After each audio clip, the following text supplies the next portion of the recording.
All right, we are here in beautiful sunny Florida, and today, fight fans, we are going to be breaking down UFC Fight Night 109, Gustafsson versus Teixiera in Stockholm, Sweden.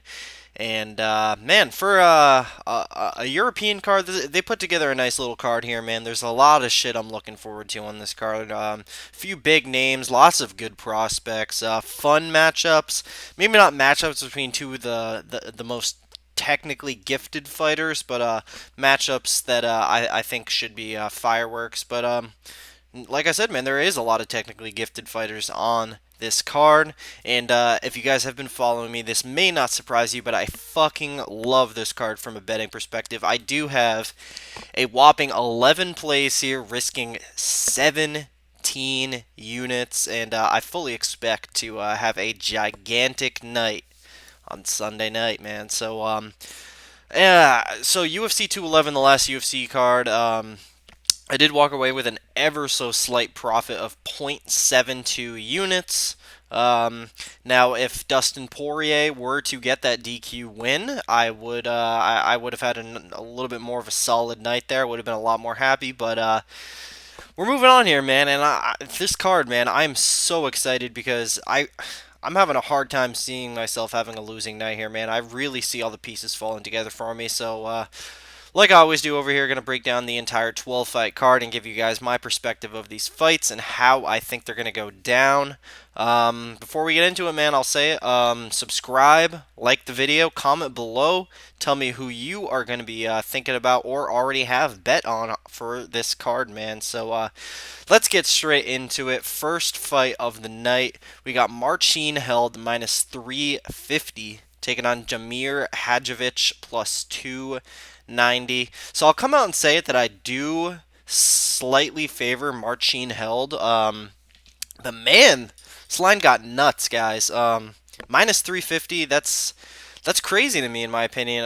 Now, I'm not going to be taking the shot on Jamir Hadjovic. I do think Marcin Held should be in the range of minus 180, minus 200, but minus 350 is fucking crazy considering if Jamir Hadjovic can stuff the takedowns and keep this a standing fight, he is the superior striker and he is going to piece up Marcin Held and possibly stop him. But the most likely outcome here, I do see, is Marcin Held being able to get those takedowns, work Jamir on the ground, tire him out, possibly pick up a late sub. But the thing I see most happening here is probably a clear 30-27 decision victory for old Marcin Held, and get that first UFC win for the Polish grappler there, man. So official pick is a 30-27 Marcin Held decision. Definitely don't recommend betting on him, putting him in parlays. And if you want to take the shot on Damir Hadjovic, I don't hate that whatsoever, man. So for me, it's a pass, though. So moving on here, man. This is one of the more recent plays I just made last night. We got the returning Darren Till taking on Jessen Ayari, and Darren Till currently minus 325, Jessen Ayari plus 265. And I do think that line is, if anything, man, it should be more on Darren Till. I think Darren Till should be somewhere like minus 400, minus 450 here. Um, Obviously, the layoff slash injury is a little concerning here, but man, I don't think Justin Ayari is going to have anything for Darren Till here, man. I don't know what Justin Ayari is going to do. He's predominantly a striker. Darren Till is predominantly a striker, but holy shit, are these guys nowhere near each other? Darren Till is the much superior striker here. Excellent Muay Thai. I see him being able to go in there and just flush Jessen Ayari down the toilet, man. He's just gonna rip him up with elbows, knees, punches, kicks. It's gonna be devastating, man. I really like Darren Till here. Darren Till, he's shown a lot of heart, man. A lot of people talk about how that third round went so badly for him against Nicholas Dalby, but A lot of guys would have got finished by Nicholas Dalby in that third round, and Darren Till was injured there, man. So a lot of people take a negative away from that. If anything, I take a positive away from that, man. And also that war, man. I mean, he had that war with Nicholas Dalby, and a lot of people will say, "Oh, that's going to take years off his fight career," but no, man. He's going to learn a lot from that, and, he's had the time off. I think this is all just positives for Darren Till. I'm not completely concerned. Another thing, Jason Ayari, it's not like this dude hasn't been fucking knocked out before, man. He's been thrashed by a couple of jobbers over in Europe before, and Darren Till, hands down, without a doubt, best fighter he's ever fought. And Jason Ayari, he's no Nicholas Dalby. Darren Till has been in there with better fighters than Jason Ayari. I don't see Jason Ayari getting really anywhere on the feet with Darren Till. Maybe he goes for takedowns. Maybe he even lands one. But Darren Till is fucking slick on the ground too, man. So I'm comfortable with him everywhere, man. And I do think he stops Jason Ayari via strikes in the first or second round. That all being said, that kicks off my first play of the night. I did put 2 units on Darren Till wins in the distance at plus 158 to win 3.36 units. So pretty confident with Darren Till there. I'm gonna say early second round knockout via elbows for old Darren Till. But moving on here, man. We got another returning fighter after a very long layoff, man. Someone I'm very excited to see back here. We got the home country, man. We got Nico Masuki minus 140 taking on Bojan Velikovic plus 120. And I think this is Nico all day, man. Nico is a very underrated fighter.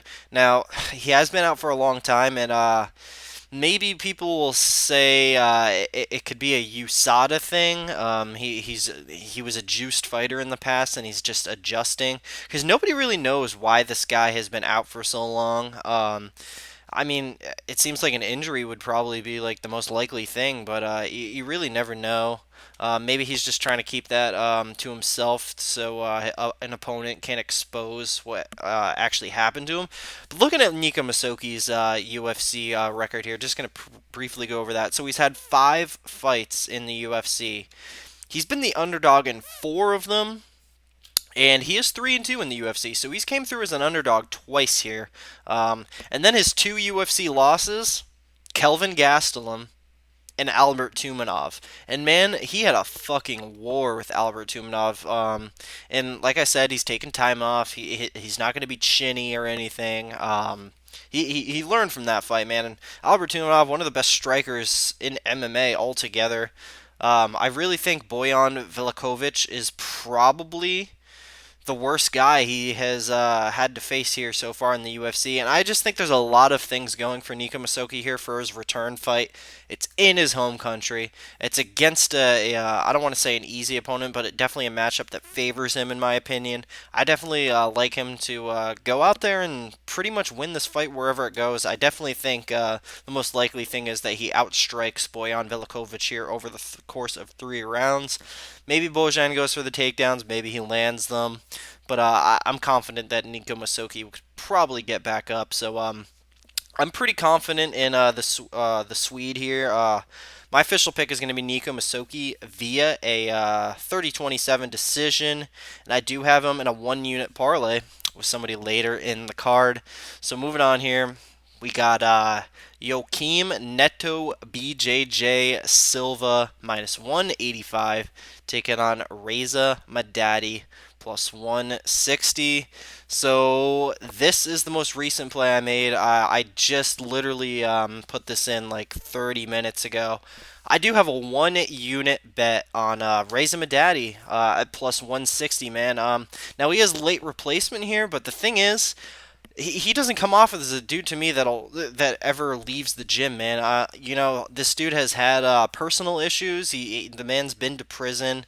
He does seem like sort of a head case.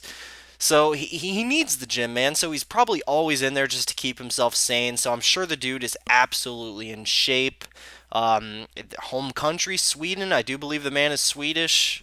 Joaquim Silva, he was about to fight Maribek Taisumov, and I was for sure gonna have Taisumov there. But Joaquim Silva, okay, so the thing is, he did get some hype after knocking out Andrew Holbrook, but Andrew Holbrook has a terrible chin and is just terrible altogether. Andrew Holbrook also just got KO'd pretty fucking fast by a wrestler. So I don't take that win into too much consideration. Before that, man, split decision win over Nazareno Malageri, who is a Argentinian fighter who I do not think highly of in the slightest. The man lost to Fernando Bruno on Tough. So I don't think Joaquim Silva is really anything special. He can probably beat like the bottom 15-20% of the roster. But the thing about Reza Madadi and why I feel so comfortable with this one unit play here, the motherfucker is tough as shit. He's never been finished. Joseph Duffy, who's a fighter I think very highly of, is a top 10, 15 guy. He couldn't get Reza out of there. Reza's always going to be fighting, man. He has third round finishes. He has submission wins over Michael Johnson. And Joaquin Silva's a guy that's been submitted before, so a submission win wouldn't surprise me in the slightest. But overall, I think the toughness, the grit, he's going to be fighting harder. He's going to be the meaner fighter. I like Reza Madadi here to win a clear 30-27 decision over Joaquim Silva here. I like Reza a lot. I think he can outstrike the guy. I think he can wrestle him. I think he can submit him. So I'm confident in Reza here. I think he should be somewhere around minus 180. So 1 unit shot on Mad Dog Madadi at plus 160. And if it wasn't such short notice, I'd probably have 2 units here. But yeah, 1 unit, Reza Madadi plus 160. Let's go. So moving on here. We got Chris Camozzi minus 245 taking on Trevor Smith plus 205. So, as you guys know, I jump lines really quick. Sometimes it benefits me, sometimes it doesn't. Most of the time it benefits me, but in cases like this, it absolutely doesn't. I took 1 unit on Trevor Smith at plus 150. 205 now, but I really don't want to put another half unit on him at this price because I already have the unit on him. And Trevor Smith, I mean, he's kind of a jobber, but Chris Camozzi's a jobber too, man. I think Trevor Smith can absolutely go out there and wrestle Chris Camozzi, hold him down on the ground. He's got the superior grappling to Chris Camozzi. Now, the thing is, when Trevor Smith loses, the dude gets just demolished quick. I mean, you look at that Caio Magalhães fight. I mean, you look at the majority of his losses, man. He's gotten KO'd under a minute. I want to say like 3 times now. But the thing is, the line's crazy to me on Chris Camozzi because people are pretty much like banking on Chris Camozzi to be able to go out there and knock out Trevor Smith on the feet, and I don't think that happens, man. I like Trevor Smith here over the course of 3 rounds. Maybe he has a tough first round, but I think he can get the second and third round done absolutely, man. So I have 1 unit, Trevor Smith plus 150 via wrestling, and Trevor Smith is a guy who's won me in the past, so I'm fine with that one there. So yeah, man, official prediction, Trevor Smith via a 29-28 decision. So now the most confident pick of the card, and the betting odds would indicate that this is also the bookies' most confident pick of the card. Pedro Munoz minus 650 taking on Damian Stasiak plus 475. So let's talk about Damian Stasiak for a sec. So the dude, Polish fighter, 10-3. The fighters he has been in the cage with don't even compare to the level of Pedro Munoz's striking, wrestling, entire game altogether. Damian Stasiak, 2-1 in the UFC. He has lost to Yautsin Meza, a fighter I think incredibly low of. And then you look at his recent 2 wins here. Philippe Pajic, complete trash, submission win. Good on you. You got a submission win over a guy with 0 sub defense. Davy Grant, Stasiak was losing that fight. gets a submission win over another guy with not the best sub defense. Good on you. So Damian Stasiak, the one redeeming quality he does have about him that is pretty good, and I actually really admire, is his ground game. He's a very good submission grappler, but the problem here, Pedro Munoz is a better submission grappler. So you take Damian Stasiak's biggest, asset, his submission grappling, put him against a guy who has better submission grappling, and it's going to be a terrible night for him, man. Pedro Munoz is just going to dominate this fight wherever it goes. I do believe he's probably going to get that very quick first round submission. If not, I'm confident that he can get it done in 15 minutes. I do not see Stasiak being able to hang in there with a fighter the caliber of Pedro Munoz for 15 minutes. So my official prediction is Pedro Munoz via a first round submission. Just look at the guys that Pedro Munoz has been in there with.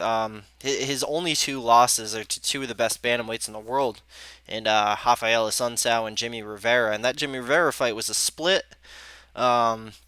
I maintain that fight probably could have gone either way, but I personally scored it for Rivera.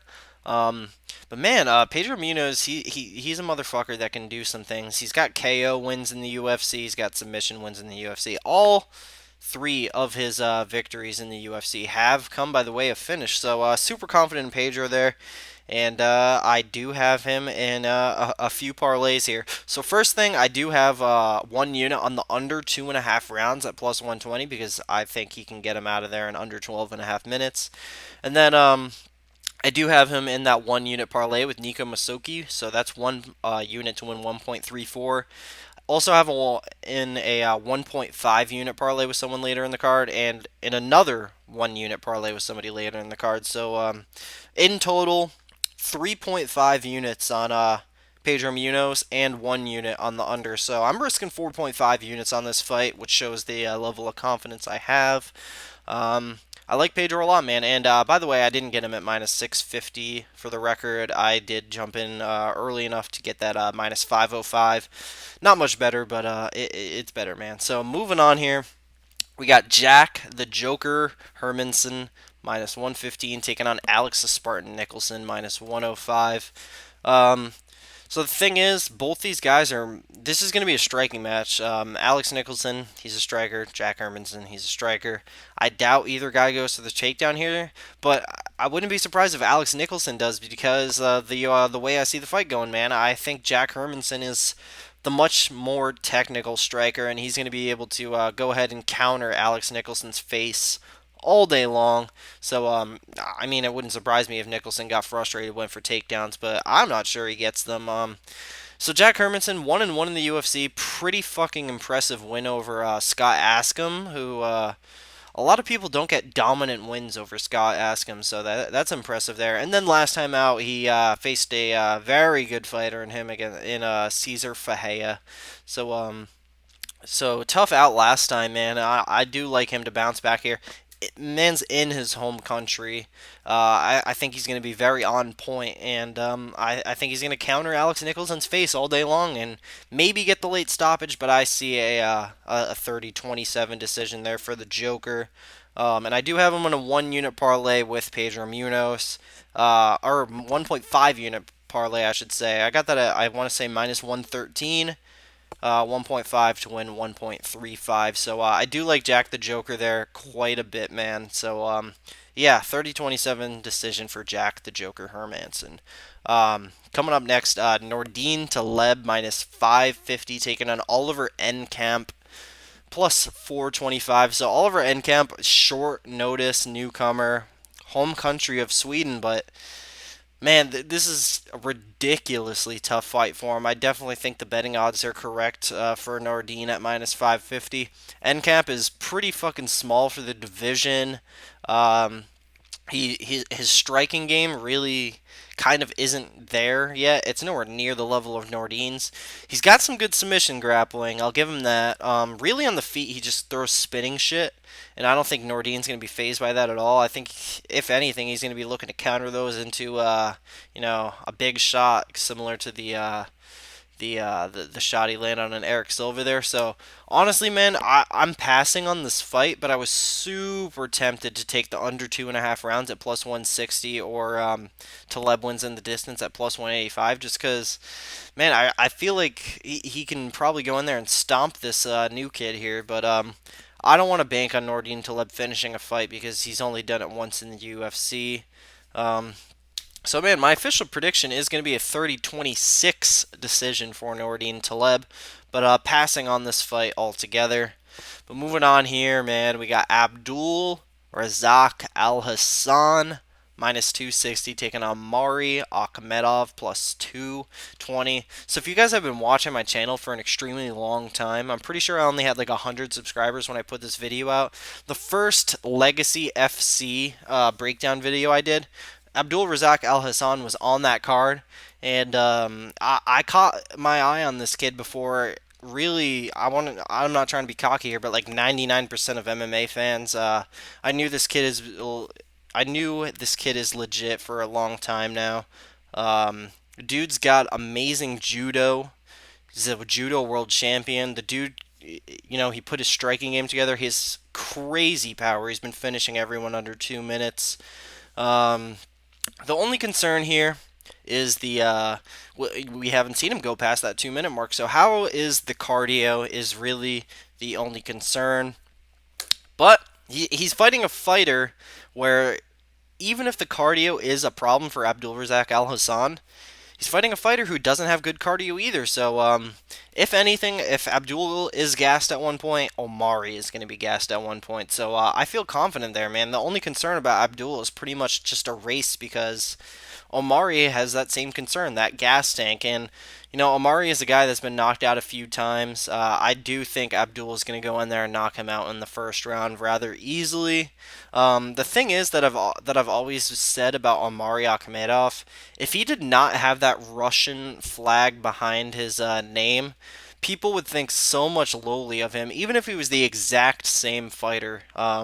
They wouldn't be so high on this dude. He probably wouldn't even be in the UFC. I mean, so looking at wow, he's been in the UFC a lot longer than I thought, but very unimpressive in my opinion.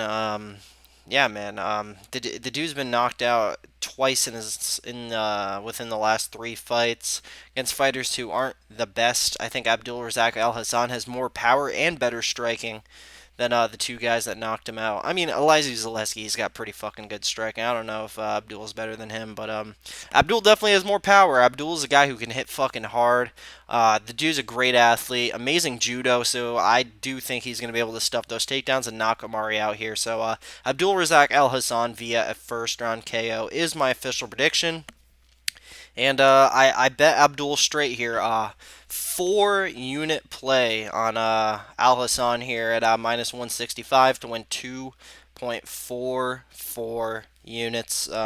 So let's go, man. Moving on. Feature bout of the main card here. We got Ben Saunders minus 120 taking on Peter Sobotta plus 100. I like Peter here a lot, man. I think he looked fucking amazing against Nicholas Dobby in in a fight that a lot of people were picking against him. A lot of people were betting against him. Peter looked great. He's had some time off since then, but Ben Saunders is a fighter I'm not too high on. I think he gets a lot more hype than deserved just because he pulls off these crazy submissions and he's got an exciting rubber guard. And he's a cool as shit guy. I'm a big fan of Ben Saunders. So this pains me to say, but I think Peter Sobotta's got him outgunned on the feet. I think he can utilize takedowns in Ben Saunders. Not sure if that's the best idea. If Ben Saunders goes and takes Peter down, I'm confident Peter gets back up. So I think the most likely thing here is that Peter Sobotta outstrikes Ben Saunders here over the course of 3 rounds. And just realistically, man, looking at Peter Sobotta's UFC run, I believe his only loss in the UFC was that fight against Kyle Noak.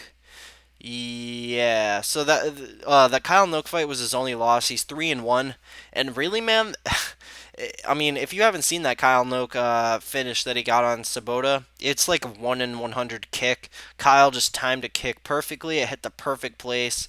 I mean, he kicked him right in the liver, and the dude had no choice but to go down. And that's it, man. I think Peter Sobotta probably wins that fight 8 out of 10 times. I mean, Kyle's retired now, but still, I'm pretty solid on Peter here, man. He's had little less than a year off now, but dude's 30 years old. He's getting better, in my opinion. Looked sensational against Dalby, like I said. So I like him to beat Ben here via a dominant decision. I'll say Peter Sobotta via a 30-26 decision. And I do have 2 units riding on Sobotta here. I have him 1 unit straight at plus 105 to win 1.05. And then I have him in that last parlay with Pedro Munoz. 1 unit Munoz Sobotta plus 120 to win 1.20. And yeah, man, so pretty confident on Peter Sobotta there. Moving on to the co-main event, we got Misha Cirkunov minus 420 taking on Volkan Oezdemir plus 335. And I think this is probably Misha all day, man. I think so on the feet, it's close, man. Volkan, he's got some decent striking. He's with Henry Hoof down in Combat Club. He's a big guy. Long legs, long arms. I think he can probably give Misha some problems on the feet, but I don't think Volkan has too much knockout power. I don't think he's going to be able to finish Misha, so even if he's like outgunning him on the feet in the first round, I think Misha can make adjustments, but realistically, man, I don't even think it goes that badly for Misha. I think Misha immediately gets him down in that first round and probably locks up a very quick submission. I'll say late in the first round. I think Volkan, he's got bad takedown defense. Now Misha's known for his submission grappling, but he can get the fight down to the ground. He's evolved himself into a very good wrestler. So I think Misha gets him down simply because Volkan, not good takedown defense. And then it's not even close with the submission grappling. I think Misha Cirkunov locks in that first round submission here. Pretty confident. And I do have 2 units on Misha Cirkunov. Now, I put him in a parlay with Jose Shorty Torres from Titan FC from last weekend. Fortunately, Shorty Torres did win his fight. Man, I completely forgot the line I got on that. I want to say, well, it's 2 units to win 1.62. I'll get the line for you guys on that in a second. But, yeah, man, definitely like Misha here. I think, like I said, Volkan, the takedown defense simply isn't there. So I got that on minus 123. So Shorty Torres, who's already cashed his part of the leg with Cirkunov. So 2 units on Cirkunov at minus 123 pretty much to win 1.62. Yeah, man, like Misha there a lot. So moving on to this main event. And I'm assuming that many of you will disagree with my stance here, man, but I'm taking a strong one. We got Alexander Gustafsson minus 330 taking on Glover Teixeira plus 270. Now, first, I'll admit my gigantic fuck up here. I did jump on this line way too fucking quick. Like, I know I was complaining about the Trevor Smith getting it at plus 150, and now it's plus 205, but man, Jesus Christ, I fucked up bad here. So I took Glover Teixeira at plus 135. That's doubled now. He's plus 270, man. So I do ever so slightly favor Glover. I think he should be minus 120 in this spot. So I took 1 unit on Glover at plus 135 and then put another half unit on it at plus 230. So I have 1.5 units to win 2.5. So basically, man, I think Alexander Gustafsson. I think the war against John Jones, the war against DC, the brutal finish of Anthony Rumble Johnson. I think the dude's had too much, and I think he's on his extremely last legs, man. And it pains me to say because I'm a big fan of the guy, but I don't think he has much left, man. And I do think Anthony Rumble Johnson kind of changed his life, man. And I'll tell you why I don't think Anthony Johnson changed Glover's life, similar how he did to Gus. Anthony Johnson against Glover, that was just one quick big bomb, knocked him out, he woke up, he's fine. the referee in the Gus Rumble fight let that go way too long, and Rumble knocked him out like a good 3 times in that fight, man. It was a fucking beating, and Gustafsson against Blachowicz, man. Gus did not. His striking, holy shit, man. He is so lucky that Blachowicz has no takedown defense because Jan Blachowicz is a fighter I think very lowly of. I just bet against him in his last fight. He was piecing Alexander up on the feet, man. So Gus, his striking, unfortunately, it's really not there anymore, and it pains me to say because, like I said, I'm a big fan of him. And Glover is a guy who does have some pretty good fucking boxing. Now in their primes, absolutely Alexander Gustafsson wins this fight. He's the better striker, but I just think he's that down in the trench here. So I like Glover here, man. I think he can piece Gus up on the feet. I think he can knock Gus out, and I don't think Gus can resort to the wrestling in this fight, similar how he did to Blachowicz, man.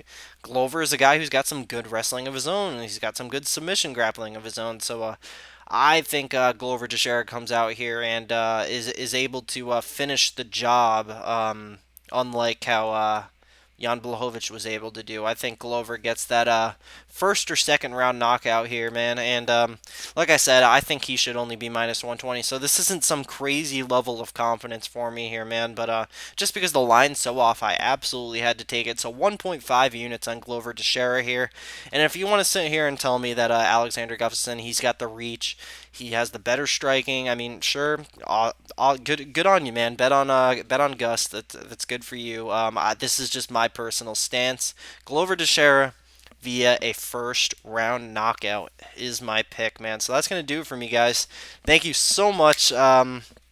Whether you disagree or agree with my picks, definitely appreciate you sticking around no matter what. Like the video, takes 2 seconds. Comment below, tell me who you're betting on. Subscribe to the channel.